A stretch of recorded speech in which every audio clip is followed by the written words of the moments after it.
Hi everyone, and a massive welcome to a very exciting and insightful episode here on InfoSec Live with the CISO Experience, with a special focus today on breaking into cybersecurity.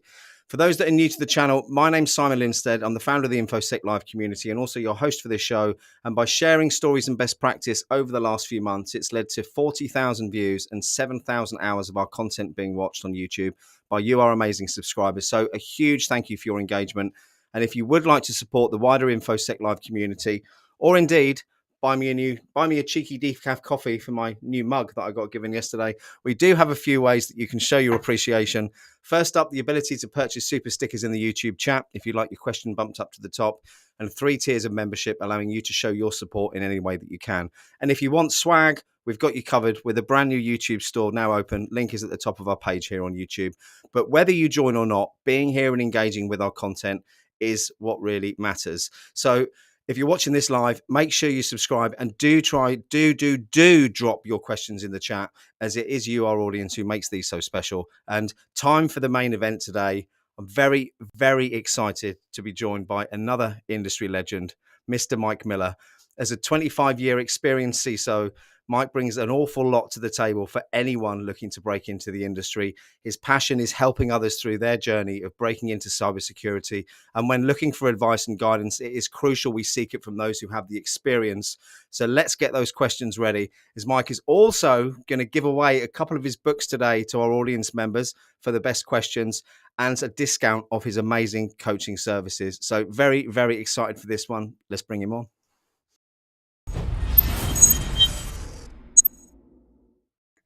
You're ever so close. Just sing one. Hey, my friend, how are you? Absolutely great, buddy. How are you? I'm good, thank you. Before we dig in, I'm just going to have to say a quick thank you to Mr. Jay Tilson, the SSE Forum. Met him yesterday in Manchester, went out for dinner, and he very kindly gave me a mug for my coffee. So thank you. He's Plug a great over. guy. I did an audio podcast for him not too long ago, and probably one of the kindest people that I've ever met. So 100%. We only met when was it, November, at Black Hat in London, and struck up a pretty firm friendship. And I agree with you. I mean, like yourself, he's one of the genuine ones out there who is trying to help other people. So absolutely. Enough about plugging other people. That's not what we're here for today. We're here today to, well, firstly, to hear your story of how you've got into the industry, and then move on to taking some interactive and audience-focused questions. So let's kick it off by hearing about where Mike's from, where it all started, Mike. Yeah, absolutely. So I got into IT. I guess, fell into it in the dial-up internet days, if anybody remembers that.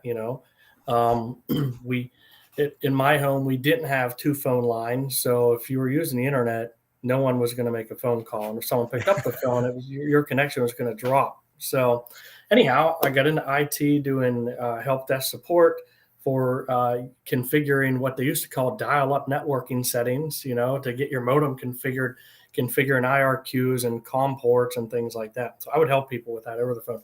No clue what I was doing. I was reading out of a produced, book from the company, but I was always amazed by what the systems administrators were doing, what the network admins were doing. So in my free time or my lunch breaks or whatever, I was always watching over their shoulders and just learning. And a couple of years later, kind of fell into their shoes. I was now doing their job. And after, to take you a quick journey, not the long story, but quick journey is after that, I get into consulting for network implementations, things like that. And, found myself in and out of 100 different businesses, consulting. Went from there, got into defensive security. I was a SOC analyst for a while. I did a contract, worked for a company who had a contract with the FAA. So that was really cool. And from there, I got into offensive security, worked as a penetration tester for years. Finally, one day, I decided to found my own company. So I started a company that was called Cyber Protection Group. Ran that company until last February. I sold it. I was acquired. But in the meantime, I worked as a PCI QSA for a while for another company, and did that for a while. Got in the GRC, and so I'm kind of one of those guys where I will tell you I'm not really smart at one particular thing. My knowledge is a mile wide, but only a couple feet deep in some areas. So that's kind of my story I'd argue it's probably a little bit deeper than a couple of feet if you've spent a lot of time penetration testing and It as was a SOC fun. analyst. And It was yeah, fun. Yeah. I think it's my ADHD, my self-diagnosed ADHD, is why I did so many different things, because I get bored easy and I welcome need to my world, Mike. yeah, yeah. I need challenge. So yeah. So here I am. So It's been out of all of those different roles that you did, I mean, obviously apart from the consultancy, I suppose, because that might be the easy answer for you. yeah. What's been the favorite? What was your favorite focus looking I would back? honestly, when I got into PCI, that really opened the world up for me. It opened up a lot of opportunity. There, it's still a very small niche. There's a ton of demand, but I can't really say it was any one position or any one job. For me, it was probably like my thing to do. If I'm good at anything, right? It's I like to say it's solving problems, and that's in anything, just in life, our personal lives, professional lives, or whatever. And what I found was anything that I could take a part in just helping people solve problems. And whether that might have just been because many times I found myself a conduit between the technical team and the stakeholders, because many technical people don't know how to speak in a language that organizations and stakeholders and boards can understand. So I try to solve that problem by being a conduit in between, or teaching technical people more about business and business risk, and how to communicate effectively. So looking at your amazing site, let me get the link up here if I can find it. Oh, no problem, no This is what problem. happens when you're nearly 50 and you're trying to do two things at once. The link. This is Mike's YouTube channel, at Mike Miller Cyber. If you haven't subscribed, take a pause for a moment, hop over, press the like, press the subscribe button, because whilst it hasn't been running long, it's seen some serious traction.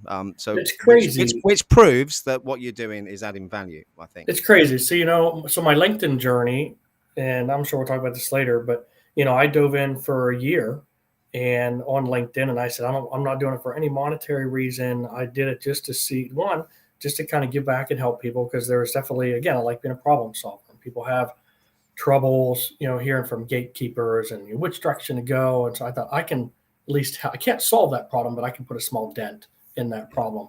So I dove into LinkedIn for a solid year and try to build a community, right? And so my goal now is to do the same thing, to spread my message even wider, on YouTube and so on. So I've gone there. It's a whole different ballgame. I don't know what I'm doing.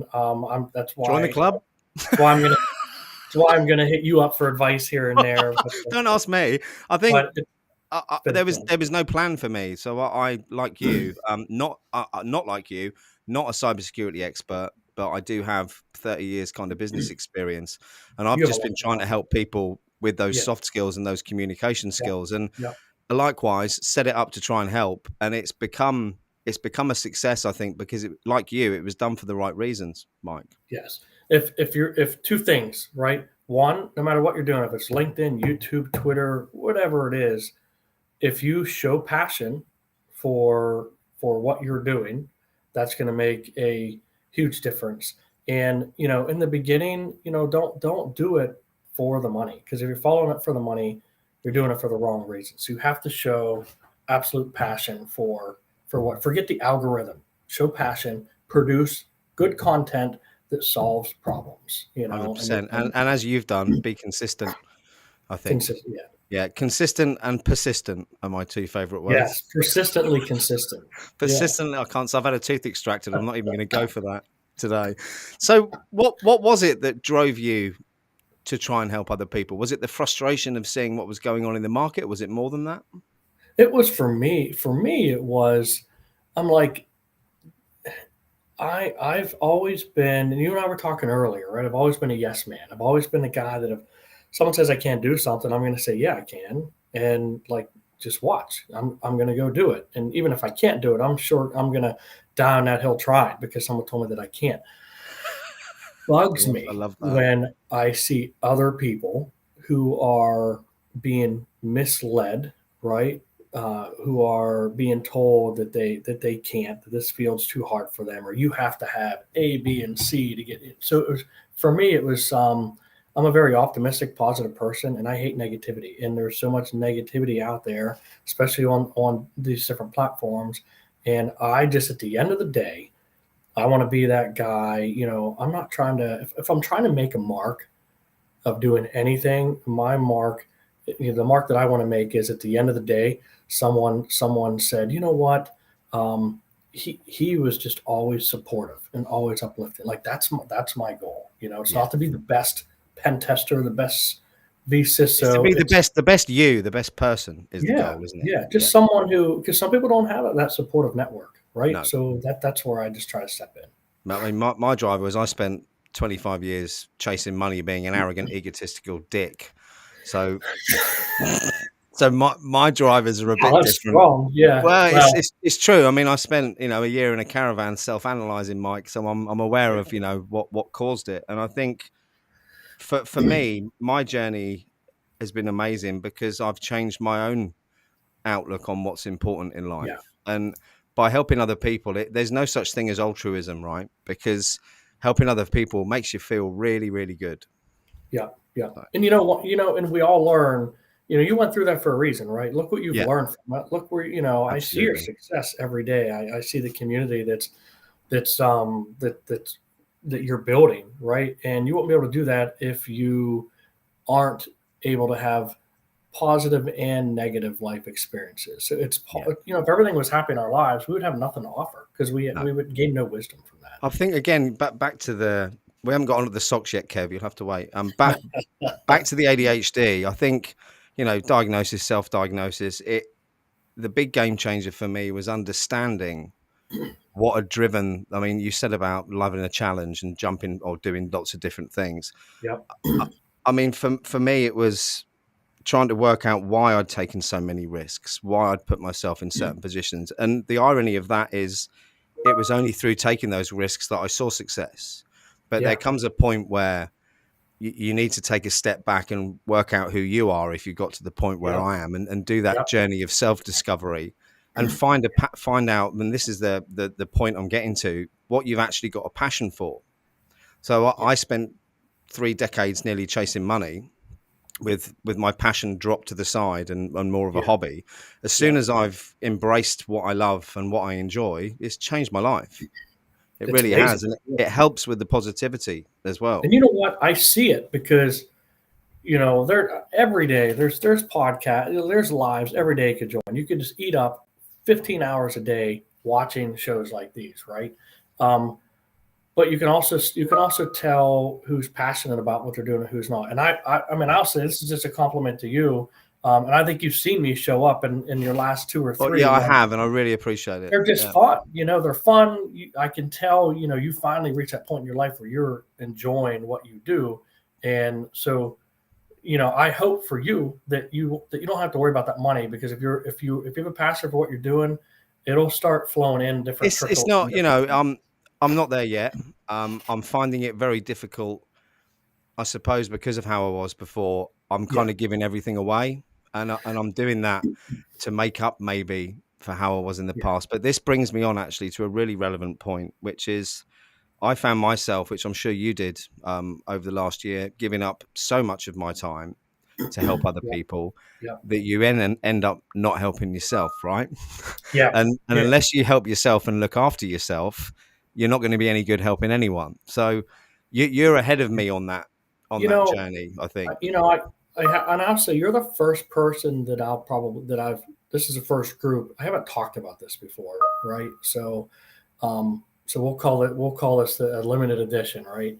Um, you're right. The first 6 months, I gave away so much of my time doing one-on-ones and nights and weekends, and man, Simon, it was eating me alive, right? Yeah. Because first of all, I didn't feel right charging for my time, right? I wrote a book, and to be honest with you, was going to give it away. And finally, my wife was the one who sat me down, and she's like, "You're killing yourself." And so here's what was happening. I was doing one-on-one calls. I was giving them. I was doing for free, doing for nothing, just because obviously, I love what I do. And what was going on is, if people don't have any type of monetary commitment, I mean, I was getting no shows. Yeah. I was booking 3 to 4 calls a night, and if 3 of them showed up at night, I was lucky, because if they didn't, if something else, if they want to go play video games, I'm going to get stood up. So that took someone else's spot who might have needed help. So I started charging. Man, Simon, I battled with that. I'm like, I Yeah. can't. How can I say I'm a mentor if I'm charging for a one-on-one call? Like, for me, like, those two just don't go together. But I could tell you that, one, you know, I love what I do, and I've never had someone at the end of the call say, "You know what, this wasn't worth it." Like, I No. I I feel like I give way more, probably way more than I should. But at the same time, if I do that, I'm able to kind of just focus on helping you. And Otherwise, it's I'm gonna be the unpopular opinion guy now for maybe some people watching, sure. because if you don't charge, and I've been here with it, you end up, as Kev said. I mean, I think he said he did 100 plus Yeah, meetings through yeah, Calendly. You get people not turning up, and you also people don't value what you're doing either, you're right. Yeah, and yeah, that is a huge danger, I think. yeah, And it's finding that balance, isn't it, where you're being fairly remunerated for what you do, yeah. and people are getting that value, because if they're getting the value, people will pay for it. And I think you do the same as I do, where if people can't afford to pay it, there's a certain amount of your time that you're prepared Absolutely. to give up. But you've got to the point where you have to be strict with that, I because do. otherwise you'll be Yeah, no use to anyone, and your wife yeah. will probably hit you with a slipper or a pair of your socks, maybe. Yeah, you're exactly right. So my goal is, I want to help as many people as I can. I want to reach as many people as I can. So when I'm not doing calls, right? First of all, I have a full-time career. I'm not doing this for the money, right? I'm doing this because I enjoy it. Like, this is my hobby. Some people play basketball. I play on LinkedIn. That's Yeah. just my hobby. And so for me, it is making my time as efficient as possible so that I can spread my message and reach as many people as possible. That's And my it's also, as Gareth very, very rightly said, when you enjoy what you do, you'll never work a day in your life. And Yeah, I'm trying to get to that point where I can do what I enjoy, yeah, add value, and be fairly rewarded from it. yeah. So I think, but that leads me nicely on to the next bits I want to dig into. But there's a couple of comments in here I want to pull up first. Let's Firstly, do it. we've got Natalie, who I spoke to the other day. Very engaging lady, vast experience in business and relationship development. That sounded awful, Natalie. Sorry. She's breaking or looking to break into the industry, and she's just bought your book. So yeah, Awesome. she mentioned that the other day. So she's here to see what you've got to say today, and she's also asked the same question that my friend Richard has, I think, which is this one. Let me put myself at the bottom so you don't miss half your head. There we go. And I'll do this. What is the best help for a neurodiverse or introverted individual to communicate with others to get a foot in the door, as this can be extremely difficult and frightening? Great question, Richard. Thank you. Yeah, that's a fantastic question. And for anyone, I don't know if there's anyone here who follows me or is connected to me. I did a post here probably about a month ago about introverts. I am an extrovert. Well, that's probably obvious, but I tell you, through my career, I can tell you that I have learned to have an abundance of respect for introverts. And the reason why is, and the proof's right here, right? I like to talk, right? The 1 hour show is not long enough. We could do this for like 3 hours, right? Just because it's fun. But Yeah. introverts, what they do is they listen well. Like when you're, let's just take a meeting, for instance, where there's a problem that needs solved, right? Sometimes I'm the loud one in the room. I'm the one, I'm still trying to learn to listen better. I don't always listen well. I hear, but I don't listen. It doesn't register. Yeah. Introverts have that advantage of they listen well, they analyze what they're hearing, right? They think about the problems, they think about what everybody's saying. The advantage that they have, because they're not always speaking, is when they speak, everybody else shuts up and they listen. And when they speak, they're not like me, just spouting goofy stuff off. They're very to the point. They're very, very direct, and they say only what needs to be said. And I have so much respect for that. So I completely agree. Yeah.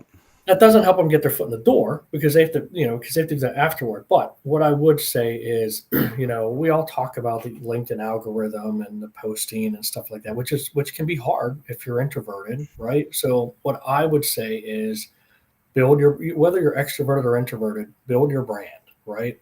We are all in the field of being salespeople, whether we like it or not. We have to be able to sell the skills and wisdom and knowledge that we've gained through our life. So whether introverted or extroverted, if you use this platform, LinkedIn, to build your brand, right, then you'll be sought after. You don't have to post. I mentor people, and some people don't like to post. So you don't have to post to be successful. Engage with people. I think most introverts are able to give compliments and engage with other posts and things like that. So I would say do that to help build your brand. So that's the extrovert. That's the very long answer to a short question. It was a good answer though, Mike. And going back to something you said at the start about meetings, when I used to chair board meetings and company meetings, whoever was the most quiet during those meetings at the end, I'd ask them what their thoughts were, because as you said, they were the ones actively listening, digesting, computing what was said, rather than perhaps people like me and you, who our minds get slightly more distracted. Perhaps. Absolutely. Yes, absolutely. That was a great question, though. Was a great question. Right, next one. Where are we? So we've got another one actually from Richard. Let's bring that one on first. Here we go. Is there an easier way of getting your soft skills across to interviewers who are more focused on your technical skills? It's got to be rapport building for me, but yeah, I would say two ways there. First of all, I would say this is where you can use the LinkedIn platform to show kind of who you are. We're all unique, right? Show your soft skills by how you communicate on the platform, by what your conversation is. You're not a negative person. You're a positive person. But most importantly, in the interviews, and I mentor people on interviewing and things like that, because I talk to hundreds of recruiters every year that connect with me. We have conversations, and I ask people, I've asked Amazon recruiters this. I said, if you have 5 people in a line and they all have the exact same resume, the exact same skills, right? What's going to make you hire one person over the other? And you know what they say? You know what most of them say? The personable connection, someone that I can work with 8 hours a day, even if it's virtually. So, and I'll say, and I'll ask them, what gives that personable connection? You know what they say? A laugh and a smile that we can have a laugh and joke about something. So what I would say is, to get those soft skills across, be yourself, have fun in the interviews, because you're not just being interviewed, you're interviewing them. And it's not the end of the world if you don't get it, because especially in this field, you're going to have a ton more interviews, So have fun, be yourself. No, that's a really good point. And I think for anyone who's, I mean, I don't want to steal the thunder out of your material actually, because I know for a fact that some of the stuff you've got in the book and the other stuff that you put together, you do help people with, I suppose, the active listening, the empathetic listening, the mirroring, the body language, and these are all things, if you're introverted, you can learn. It's no different to an extrovert like me trying to be a pen tester. It might take me twice as long as it would you, Yeah. but Yeah, I'll probably get there in the end. And again, it's back to that dedication, isn't it? it is. Absolutely. Yeah, you're absolutely right. So But look, most important thing now is to mention Mike's actually offered to give away two of his books today and also give some discount as well. So before we tell you I'll tell you how you can do that. Two best questions will win a book. and I'm But I'm letting you pick them. I'm letting you no, pick, you're not doing that. or we can also let the crowd pick them too. Yeah, Oh, that's we'll a get. good we'll get there. But before we do that, let's talk about what the book's about. Yeah, absolutely. So um, hold on. I took 20 years, 25 years of my career, and I basically packed it into a small book that I wrote. It's not a technical book on what you need to learn to be a penetration tester or anything. It's a high level book, but I cover two things. First thing I cover is first part of the book is how to break into cybersecurity. So, I started out in the field working for a company, and I moved around a lot, worked on a lot of different uh, parts of the industry. And then I had my own company for 10 or 12 years before it was acquired. So I was not only on the employee side, I was also on the employer side, looking for employees, knowing what you're looking for, knowing how I'm finding people, what I'm using to search for them, things like that. So I thought I had at least some information there that could help people. So first part of the book talks about how to break into cybersecurity. It talks about different paths that you can follow. Second part of the book talks about branding. And for anyone that's connected to me, I think 70% of my posts are about branding, right? Becoming recession proof. And that's really why I wrote this is the second half of this book basically talks about becoming, how to become recession proof. Meaning I don't care if you're happy in your job today, if you had the rug pulled out from under you and you lost your job, do you have a disaster recovery plan for yourself, right? Yeah, To great be point. able to gain employment. And I call it an insurance policy. Do you have an insurance policy to help you get back up on your feet and get another job? Because if you don't already have leads coming to your inbox or things on deck or recruiters coming at you hard, you don't have much of a DR plan, for your personal life. So I talk about those things and how to grow on a platform. I mean, 13 months ago, I had 200 followers on the platform. I didn't post. I logged in once every 2 years, right? Um, so I talked about my journey and what that's been like, and how I did it, so that's a lot of it. I need that book myself because I've only been on social. Well, I'll tell you what. I'll be brutally honest. As many middle-aged men do when they get remarried to younger, more attractive wives. 12 years ago, I may have set up a Twitter account and a Facebook account to post a couple of pictures in my down to vanity metrics, probably. Soon realised that I'd never been on social media for a reason. Didn't want to share stuff and came off. So I first came on LinkedIn. It'll be 2 years, I think, in March, and it's been for someone who has spent their life laughing at people who have online friends and not real friends and thinking it was all a waste of time. My goodness me, have I been proved wrong? It's crazy, isn't it? Yeah. I mean, I haven't seen anywhere near the success you have, probably because I haven't got the personality in the background that you have. But I equally, don't, I don't know about that. I think you have it's a good gone thing going. from zero to I don't even know how many followers I've got, about 7,000, I think. It's gone from that pretty Yeah, damn quick, and yeah, I've been blown away by that. But you it do happens. notice when I've done some consultancy roles for businesses where I'm helping to promote their products, the sales pitch ones don't get the traction that the real ones do. Let's talk Yeah, about that for a moment. yeah, yeah. You're right. So here's what I tell people: the biggest mistake. I just spoke about this for college here 2 nights ago. The biggest mistake people make on this platform if they're trying to grow is they're selling whatever they're advertising their product or advertising their service or the company that they work for. and I made that mistake early on too, right? Um, People don't buy from logos. People buy in this field. They want to buy from people that they trust. And even though Yeah. cybersecurity seems huge, this is a small field. It's a small community. Yeah. We run into the same people all the time at conferences and things like that. I'm sure you and I know a lot of people that Yeah. that we have. We have mutual connections, and everybody here probably have the same thing. Your brand, right, is you. It is, who are you as a person, right? Are you trustworthy? What do you, not your product, what do you have to bring to the table? And what you'll find is if you build a solid brand for yourself, right, no matter where you go, what company you work for, whatever, that brand follows you, doesn't Yes. stay at the company you were working for. So stop talking about how great this new fangled penetration test is for only X amount at your work on LinkedIn or whatever it is. Start talking about how you can help somebody else, or it's share knowledge, right? Yeah. That's a huge mistake people make, and and I'm still trying to figure that out. And I have started. I'm fortunate. I'm blessed because the company that acquired mine, the two partners and management, they totally get it. They totally get this platform. They totally get what I'm trying to do.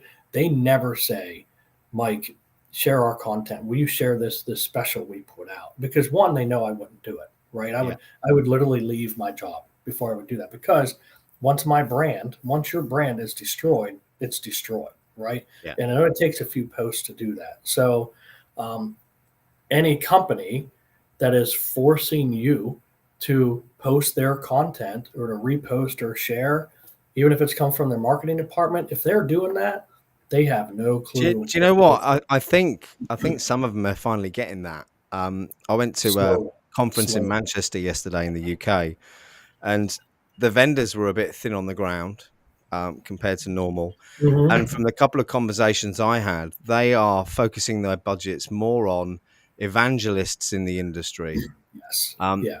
sharing what problems they have and how they Yep. solve them, rather than selling products. And again, it's Yep. back to know your audience, know your customer as well. Don't start Yep. trying to sell me a widget that does something because Oh, you I don't know. even know if I've Yeah. got a problem that needs Yeah. solving You're yet. right.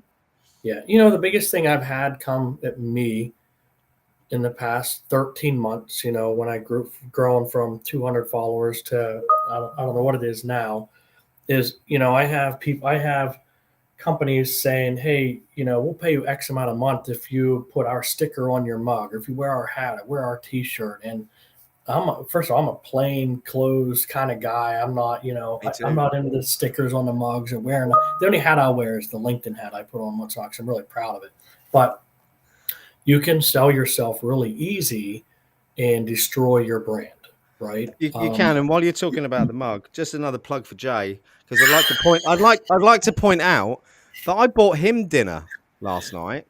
He I didn't hasn't even paid think about me. that mug when I I've said no, that. no, I bought him dinner last night, and I'm And promoting his mug, so I could really do with some advice myself on how to do that properly. that's hilarious. That's I forgot all about that mug when I said that. I just stuck my foot in my mouth. No, But not at all, because it isn't. That wasn't done for any other reason right, other than he's he's a my good guy. mate. He's given me a mug, and also like Jay's out there trying to help other He's people. just a good guy. Yeah, He he's just a is good a guy. good guy, Period. Yeah. and I'm happy to share content of other people at any point who are Yeah. good guys. Although, and I won't mention any names, should I? No, I can't afford to be sued. Um, there's been a couple of people who've approached me on LinkedIn recently, and I'll tell you how it went. They are taking on interns. For anyone out there who is looking for work, just be careful with some of these companies. One of them approached me to say, really like what you're doing. Can you check our website out? I'd like to come on your podcast and tell you about what we're doing. I was like, okay, I'd like to jump on a call with you first. Don't know who you are. Okay, Yeah. yeah, no worries. But can you, second message on LinkedIn, can you please give me a 5-star Google review Yeah. for what we're doing? Run. Run. No. Yeah. And Run. the irony, 2 days later, I had 3 separate people approach me on LinkedIn asking me questions about this particular person Yeah. because they had Yeah. concerns. So Yeah. I did a bit Isn't of that digging crazy? around, and they rightly had concerns because they Yeah. weren't in it to help people, Mike. Well, Yep. they were, but the people were themselves. Yeah. Yeah, absolutely. And here's the thing: I'm not against sponsorship, because I will say I had it was Kingston Technologies come after me this past year, and they asked if I would share two posts for them, and I did. Right, I'm being transparent. I'm telling everybody. Yeah. Right, I shared two posts for them, but the only reason I would do that is because one, and I'm not plugging them right now, but I'll it's a drop product. the link to the website in the bottom.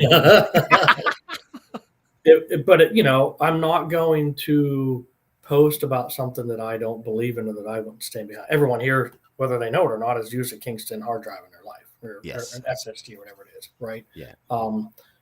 Recently in my show, I just picked up my first sponsor, which is GRC Academy. They've been Hey. fantastic. But how often do I preach about GRC and how important it is? So yeah, you just have to be careful, what you're doing. So yeah, I these think guys. Yeah. if it sounds too good to be true, it probably isn't true, and I completely agree with that. We've ignored the questions in the chat. So Joseph, good to see you again. What about making a blog and blogging about your processes, like setting up home labs, etc.? This is for people trying to demonstrate what they're learning in the industry. Absolutely. Yeah, Yeah, absolutely. What I would say is you have two routes, right? You can use social media to do that. You could use LinkedIn to do that if you wanted to. You could write articles on LinkedIn, or you could write your own website or build your own website. Um, you know, the thing is reach. yeah. So, whatever you do, just try to do it in a way that you can reach as many people as you can. Absolutely, because that's a perfect example of how to teach, how to, Yeah. try. How many YouTube videos I watched when I became a penetration tester, and they're just random ad hoc videos from all kinds of people, and you absorb and consume all of that knowledge. So kudos to those people who demonstrate that type of knowledge. I completely agree. I did a bit of a snidey post. Was it day before yesterday about lists? Oh yeah, yeah. Because whilst there's value in lists with context, um, there's a huge fad at the moment for There clickbait is. posts Yeah, on yeah, LinkedIn where yeah. there's no context, but there's a list of 20 different things. And I think Yes. if there's anything that we don't need any more in the industry than that, I don't know what it is. Because for me, trying to break in a couple of years ago, there's too much noise, too much Yeah, information. yeah. And And had we have met 2 years ago, my journey might have been completely different. you're exactly right. And you're right. It's funny because I just had a conversation with I'm not gonna mention names, but I just had a conversation with a top he's a huge player on the platform. And we actually had this conversation yesterday. We saw your post actually. It was a good, and that's what I like about this community is we can all have different opinions, but we all respect each other so Yeah, much that you know what it does? Your post created good conversation, right? It good. actually created an hour of Because conversation. it wasn't an Yeah, attack on any I individual. know you. I Yeah, know you. So I didn't take it negatively, but it made us think about that for a second. And here is my answer to that. I think that spraying lists are, I think just kind of ad hoc spraying random lists is crazy. I yeah, agree. I think it has potential to help some people. What I would say, right, is if you're going to do that, because I'm guilty. I put two lists out this week, but here's the I've done difference. lists. Yeah. I've done it too. Yeah, But what I do is, so I'm always because it kind of fits my brand, right? Or what I'm after is to help people get into cyber. So what I do is I carefully look at all of these classes and I try to create like a learning path. Like here are 8 classes you can take, but take them in this order. Like I've looked at all these classes, like this works. What I'm not going to do is go and spray from 10 different sites, no, and just send people. So, I think lists are important if they're done correctly. So correct. the other positive I would say from lists only if they're done correctly is you see people. So the lists I've put out, I've got messages that said, "Thank you so much. Like I've taken this one course and it's exactly what I needed." The fact that Yeah, but people that's because you give context in yours. yeah, yeah, I guess. This Yeah, is the difference. It's all about the context. I think yeah, lists are great yeah, if there's context, but if you're yep, just you're right. dumping down a list of stuff, want to You know have the to be best resources for every single aspect of right. cybersecurity? No. Yeah, yeah. Here's 10 articles on how to change a car tire. Yeah, no, I Yeah, get it. I Yeah. still can't do So that. But yeah. But me either. Let me get into some of these pinned comments I've got here because there's quite a few. Yeah, absolutely. Larry's asked an interesting one, and he's actually made me think about this a little bit. What's Larry saying? In regards to your comment about charging to help mentor individuals and how you felt you shouldn't charge anything, I think that was me aimed at this one, Larry, isn't it? Did you ever consider charging and once they show up, return their monies? No, I didn't, but yes, I will, is my answer to that. I think that's quite a good one. Because, It's makes sense, doesn't it? They're then giving you the commitment they're going to turn up. I suppose you could give them 50% back, maybe. here's what I do. Here's what I've learned. So I do charge for one-on-ones, but when I do these nights, weekends, whenever I do them, I devote my time prior to learn about you. I spend time on your profile. When we talk, I already know about you, right? I already know your history. I've studied you, right? The other thing that I do is unless I get hit by, I always say, unless I get hit by a beer truck, right? Unless I get hit by a beer truck, I'm always here to answer questions. So if I do one-on-one with you, when we hang up, like it's not over.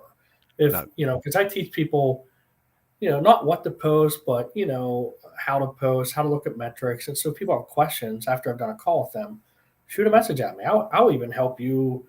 I'll help critique your post so it does better. So what I do try to do is I give them a lot more value than I think they would find, anywhere else. So that's my goal. So, Well, the feedback I've had from people who've bought your book and engaged with you has been phenomenal. I want to talk about the services that you offer in a little bit more detail in a second, but I've ignored loads of comments in here. because they're coming in so fast. Yeah. There's so many. And while we're on that, thank you so much, everyone, for jumping in again. This is what makes this so much fun. It really is. I mean, the most important comment we've got to bring up first probably is from Kev. Simon and Kevin are going to write a book called The Art of Eating Pizza, which will have a big pineapple on the front cover. That's a kind of private joke between about 3 or 4 of us, but I'm sure you'll get that one. But Gareth Stacey, really good point. Being a good person, treating people with respect and providing trust and transparency is so important. But how far does being the good person get you when you see others prosper? Oh, good question. That is a good question. What is it? I was reading a book at the moment, and I can't remember the exact quote, but it was about people who are survivors and those who aren't. And it was it's not the nice guys who survive. I agree and disagree with that because you can be a nice guy but have barriers and lines in the sand. Yes. You have. That's actually a really good question. Thank you, Gareth. So yes, you can be a great person and not get anywhere, right? What I would say is be a great person, which I think everybody here is, are great people, but you still have to have a plan for yourself. You still have to have some goals. So as long as what you're doing, right, is benefiting other people and yourself, but it's pushing you toward your goals, right, then keep doing it. But if you're helping everybody else and it's not doing anything for you at all, then you helping those other people is so temporary because you're going to crash at some point, right? And so I like to say, plan on being a long-term helpful person, and the only way to do that is if you take care of and find a balance. And I'm going to hold my hands up and admit to something now online with regards to the InfoSec Live community. So for those that know me, I've got a mum at the end of life with Parkinson's at the moment. She's in care. Just before Christmas, I spent 2 months clearing her house out.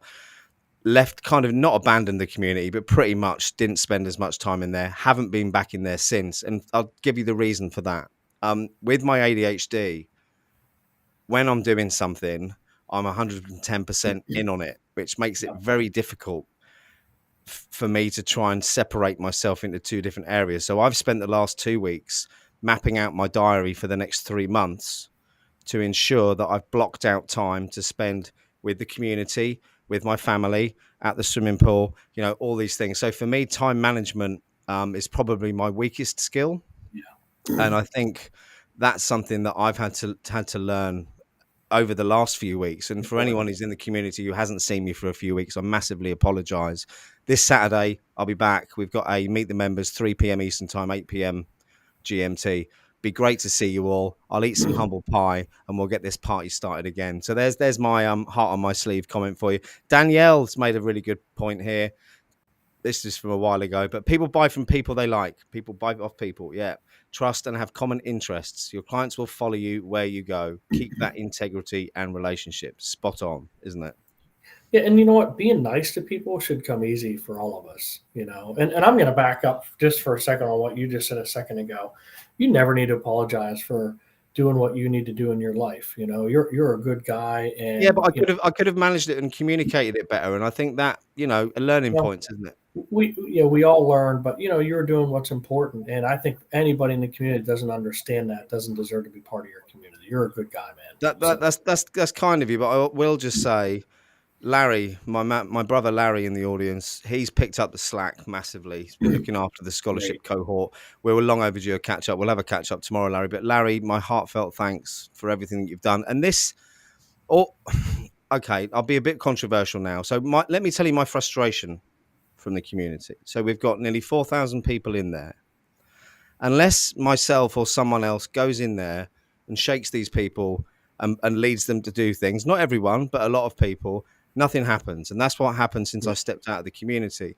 What a community should be is everyone mucking in and everyone getting involved. So I've taken the decision that I'm going to try and direct other people to get more involved rather than spreading myself so thin. Teach people to be leaders. Yeah, exactly. Absolutely. I think that's got to be the way. And that's just going to come in time by the content you produce, Yeah, I think so. Kev, another good comment. A lot of people going to LinkedIn asking for help or trying to sell something. Get to know a person first. What do you mean, Kev? Do you mean get me a job? Messages don't work? Yeah, don't know if anyone else gets them on a daily basis, but that's it. I mean, the whole rapport thing is pretty important before you start going in for the jugular with the get me a job or buy my widget. And this is why you don't wait until you need a job to jump on LinkedIn.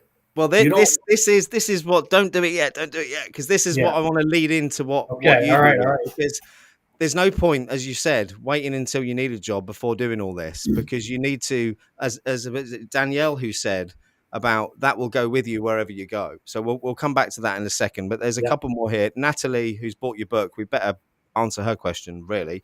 What's the downside working in the cyber field? You have to watch podcasts like this, Natalie.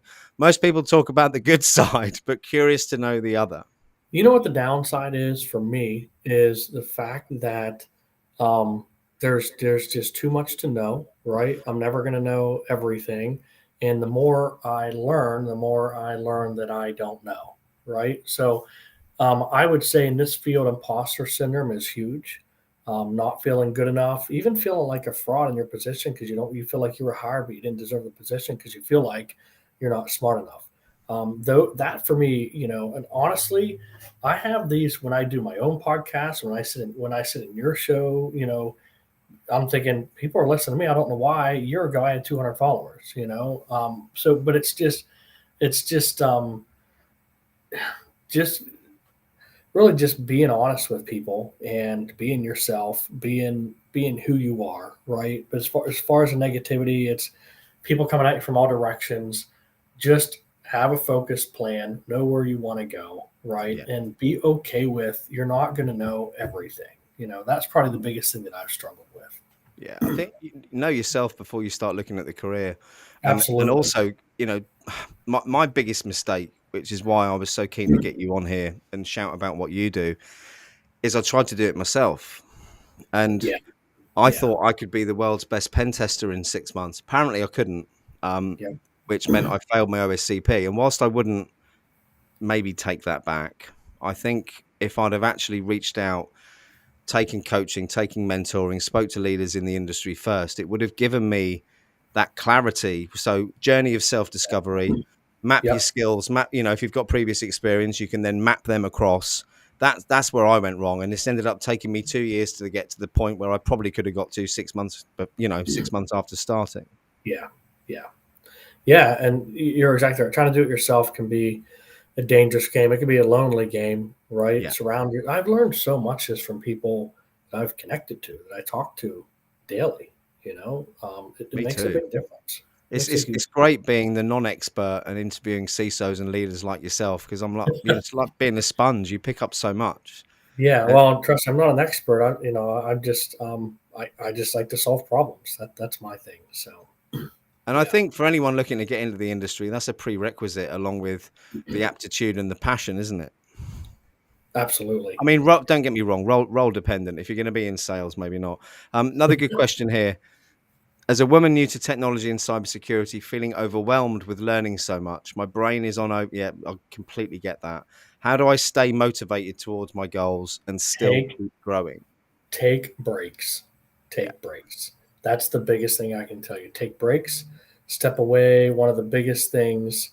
You know, I've probably mentored 500 people in the last 12 months. Biggest thing I see is people not taking breaks, yeah, killing themselves in the evenings, on the weekends, and getting burnt out. yeah.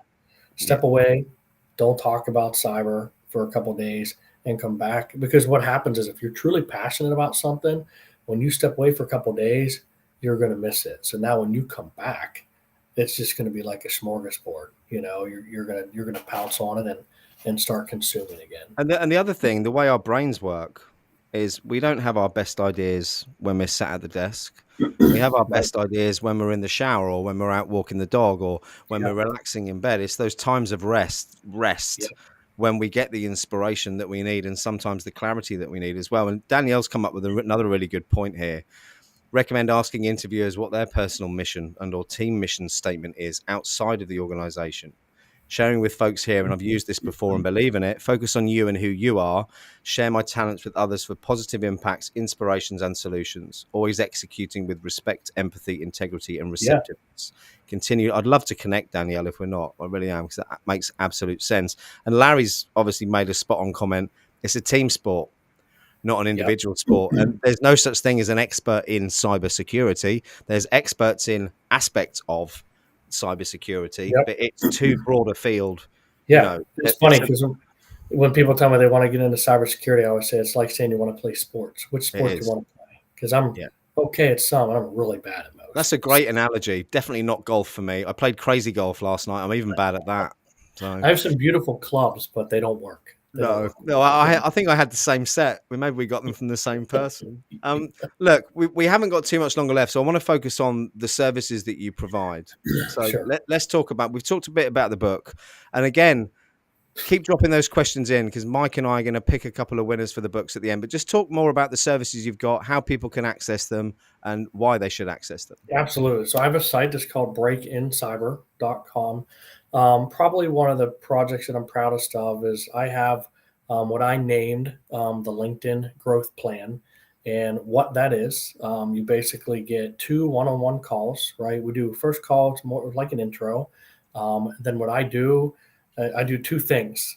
If you can handle constructive criticism only, right? The first thing that I do is I'm going to tear apart your LinkedIn account, right? I'm going to teach you how to build the perfect account that fits you, not what everybody else is doing, but the perfect account that fits you. So I'm going to beat your profile up. I'm going to have screenshots, and I'm going to teach you what you need to do there. The second thing that I'm going to do is okay, now that you've had your profile, and people need to start thinking about their LinkedIn profile as their resume. If you can think of your LinkedIn profile as your resume, it'll change your whole mindset moving forward. So now, first part of my plan teaches you how to make the perfect profile. Second part teaches you, okay, now how do we get this resume in front of as many people as we can? So I teach you, all organ. There's no smoke and mirrors. It's work, right? So if you're not willing to work, this isn't going to work for you. But I teach you, what I've done, right, and what others, my peers have done in the community. Like Kevin, who's chiming in here, he's done the same thing, right? Yeah, What you need to do to gain yourself visibility with the actionable end. steps. Yeah, with the end. Yeah, I'm going to give you do this, do this, do this, do this, right? Do this on repeat, do this every other week. I'm going to give you one of those. And at the end of it, the one goal that I have for everybody is to change their mind. It's to become recession proof, to change their mindset of, I got to go apply for jobs into, you know what, I'd rather choose jobs from the recruiters that are messaging me in my inbox because of what I've done, what I've been able to do with the platform. So So basically, that's I charge normally $280. I charge for that for all of that. But I think today, what I tell you, $80 off. I think Yeah, $80 off. And there's a $80 special off. code, I So think, isn't there? There's actually, let special me code. just jump in because there's two ways you can get in touch with Mike Miller. KevTech says if you say socks 3 times on LinkedIn, he'll appear. That's Probably hilarious. probably don't go for that one. But if you go for the joining the website, which is down there Thank somewhere, you. if I can Thanks so find my much. finger, is Yeah. that how they access it, Mike? Yep, they can go there. I have two codes because for some reason won't let me put the same code in for two different products. The LinkedIn growth plan is $80 off. Coupon code is Simon. How about that? Yay! All capitals, or does it matter? Yeah, I don't think it matters, but Doesn't yeah, you matter. can try. And then I have a $10 off my playbook, which you'll get a digital version. $10 off it's normally $29, $10 off, so it'll be like $19. And the code for that to get the $10 off is break in cyber, all ran together. So So break in cyber for the yeah, for how much off was that? 10, $10 off, so 10 19 bucks bucks. off. Yeah, Brilliant. That is absolutely amazing. We've got the job now. Well, one, let me just clarify something. I'm going to sign up for that because I'm being deadly serious because all right. it's been a bit of a journey of missteps Yeah, with yeah. LinkedIn, and I feel whilst I've had some success on there, there's definitely loads of areas of improvement for me. So when I get off this call, I'm going to jump in and sign up and take advantage of that discount code before you remove it. All right. Is there anything else you want to? Oh, actually, best question of the day from Gareth. Look at this. Who's going to win this So year's Six Nations Rugby Championship that kicks off tomorrow? I'm guilty. I'm really guilty here. I don't follow it. I don't follow it. Gareth's Welsh. You have to follow rugby if you live in Wales. I suppose I'm going to go with Wales, Gareth, because I know that's where you're from. But other than that, I think the ball's the wrong shape for me. It's That's football, funny. soccer for you, Mike, but Yeah, it's football for me. So gotcha. I'm sure it's a great question. Joseph Chu, great to see you in here again. He says he's got ADHD as well, and you're the same way with time management. I think what's worked for me, Joseph, I improved greatly until, as Mike and I were saying earlier, you end up spreading yourself so thin that you're then Yeah. not doing a good enough job for anyone, yourself included. Yep. And having that, Yep. taking, I don't know, 10, 15 minutes at the end of each day to think about what needs to be done the next day. I then blurb out a list. I've already pre-blocked, blocks out for different activities in my calendar. And the way Yeah. my mind works is in the morning when I get up, I'll prioritize that list in what needs to be done first.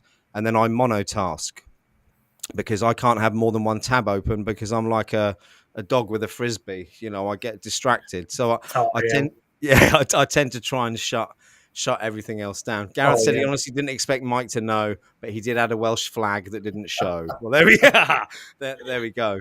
So That's any funny. final thoughts before we wrap things up and I go and take more painkillers for my wisdom tooth extraction? Oh yeah. Final thoughts. I would just say, this career, cybersecurity, it's a level playing field for everybody. No one has an advantage over anybody else. Most of the cybersecurity community sits on LinkedIn. Use it to make yourself stand out, use it to build your brand. Only you can do that. And we all have the same, trust me, if I've done it, anybody can do it. I know that sounds cliche, but no, you don't know me. If I've done it, anybody can do it. I'll just say that. And we got to give And, away and too. this and anyone can do it, but it's back to the two words that I can't say together because I'm still numbed up on one side, which is persistency and consistency. I Yeah. think Yeah. it's easy to give up. Yeah. The people who Yep. win are those who don't give up. Yep. And Yeah. You're again, back exactly to right. what you said, Mike, the ones who win are also the ones who take breaks and rest in between and don't burn out. Yeah. It's a balance. You have to have a good balance. Yeah. I think that's hugely important. Yeah. Quick plug from me before we wrap up. So Do it. because Mike and I love doing these kind of events so much, well, not because Mike and I love doing these events so much. So I decided for my personal desire for 2023 to take this series on the road, um, to actually bring together people in real life. And we've got lots of different venues in the UK. I think 9 locations in the UK booked up for this year that we're going to be visiting, Awesome. kicking off in Cambridge, the Old Technology Museum on February the 23rd. between 35 and 40 industry leaders, pizza, beer, networking, knowledge sharing, no sales pitches. And we're bringing that to the US of A in March. So Atlanta, March the 30th, Tampa Bay, March the 31st. I'm hoping I can get an internal flight there quick enough. And then New York, Washington, San Francisco for RSA. Going to do one in the evening there. Texas and a couple of other locations. So for anyone who's watching who'd like to be involved in attending, organizing, or even sponsoring, please do reach out to me either on LinkedIn or here. That would be amazing. Yeah, absolutely. And I'm sure everybody here is already connected to on LinkedIn. But people, if you are not, connect to Simon. He is and this is his crowd, not mine, but he is a fantastic guy. I've gotten to know him a little bit. And you run a great show, man. I've seen so many shows out there that's just another live event, but you do I've been really excited for this. So thanks, Mike. I've been excited to have you on. I was worried that we just both overtalk each other for an hour. I think we did okay. We did. Okay. I pinched myself a lot, so it worked. But Alana, I can't wait for the US tour. I can't wait to meet you. Can't wait to meet you as well, Kev, for that pizza in New York. And Danielle, Chicago was on the list. I just forgot to mention it. Again, it's going to be driven by. I'll tell you how I'm doing it quickly before we wrap things up. I'm not targeting a location unless I've got a contact there who I know in the industry who's a leader. I'm then using that leader to find out what them and their peers want to hear about with regards to subjects. Yeah. Once I know what the subject is, I'll then go looking for a sponsor who can support that event. So I'm trying to do it the right way round rather than the way most of these events are put together, which is where the sponsors come in and then you fit everything else around it, which I think is where a big problem is in our industry at the moment. That's a great idea. Hey, we have to give out 2 books. We have to give out 2 books. We do have to give out 2 books. Let's look at these questions. I'm going to let you pick. I do want you to present in New York, Kev. Yeah, that's 100%. I'm going to pick one and you're going to pick one. How's that? Okay. I think Danielle has contributed like crazy today. Yeah, so I agree too. I think she deserves, unless she already has it. I think so. Danielle, feel free to reach out to me and I'll get it sent to you. And seeing as we're on a women in cybersecurity theme, I'm going to go for this person here. So whatever your real name is, if you could reach out to either myself or Mike on LinkedIn. If you can't find Mike, reach out to me and I'll hook you up with him and we'll get that done. Alana, RSA this year, definitely. I've already got a sponsor for that one. So looking forward to seeing you there. I'll confirm with dates soon. But look, everyone, Mike, thank you so much for giving up the time. Let's catch up next week. I'm going to book that session in on your website because I'm sure I can access your diary through that, can't I? Absolutely. But Alana, you know what? Reach out. I'll give you one too. So there's 3. There we support. Oh, 3. Amazing. Look at that. Mike, thank you so much. And not just thanks to Mike, thanks to all of you for making it so interactive and engaging. There's nothing worse than just listening to 2 middle-aged white men have a conversation. It's always good to have some other input from elsewhere. Did you just call me middle-aged? What are you talking about? Oh, yeah, maybe. How old are you, Mike? It doesn't matter. We're not going to get into that today. I've got really bad eyesight, so it's late 20s. I'll put you down at. Yeah, that's great. That sounds great. Well, you did tell me you'd been in the industry for 20 years. So I was. Well, the only hint I'll give is I had my NT4. And dial-up. I had my dial-up internet and my NT4 MCSE. So you can Google if you want. Yeah, you can work mine out by if I tell you I got a Commodore VIC-20 for my 7th birthday. There you go. Then you'll put me at a few years older than Mike. But look, everyone, have an amazing, amazing weekend. Mike, likewise for you as well. And catch you all. Thanks, got some exciting shows next week. Check out the channel. Like, subscribe. See you all soon.